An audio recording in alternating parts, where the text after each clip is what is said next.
करवाता है। इस ऑपोजिट डायरेक्शन में पड़ने वाली विंड को हम हेड विंड कहते हैं। देखें, प्लेन टेक ऑफ तब करता है जब उसके विंग्स पर एक खास एयर स्पीड यानी हवा की स्पीड पड़ती है।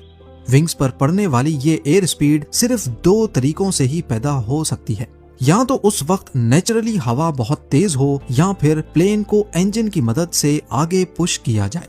दुनिया के सबसे बड़े पैसेंजर प्लेन एयरबस A380 के केस में जब तक वो 240 से 295 किलोमीटर पर आवर की स्पीड अचीव नहीं कर लेता तब तक वो लिफ्ट नहीं कर सकता। यानी रनवे पर जब वो 240 किलोमीटर पर आवर की स्पीड पर चल रहा हो तो इसका मतलब है कि उसके विंग्स पर भी इतनी ही स्पीड की हवा लग रही है। लेकिन अगर रनवे पर सामने से head wind 40 kilometre per hour की चल रही हो तो प्लेन को लिफ्ट ऑफ होने के लिए 240 के बजाय 200 किलोमीटर पर आवर की स्पीड अचीव करनी होगी।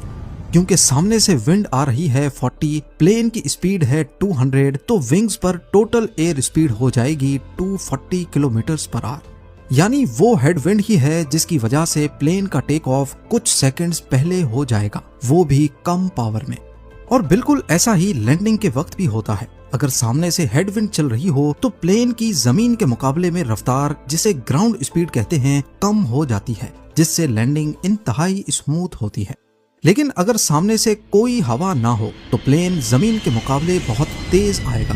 टच डाउन पे ना सिर्फ झटका लगेगा बल्कि इतने तेज प्लेन को रनवे खत्म होने से पहले रोकने के लिए पायलट को हैवी ब्रेकिंग, फ्लैप्स और रिवर्स इंजन थ्रस्ट का बहुत ज्यादा इस्तेमाल करना पड़ता है, जो कि सेफ्टी के लिए भी सही नहीं है और इससे टायर्स और इंजन को भी नुकसान पहुंचता है। अब क्योंकि लैंडिंग और टेक ऑफ के लिए सामने से आने वाली विंड बहुत इंपॉर्टेंट होती है, तभी एयरपोर्ट्स पर भी रनवेज को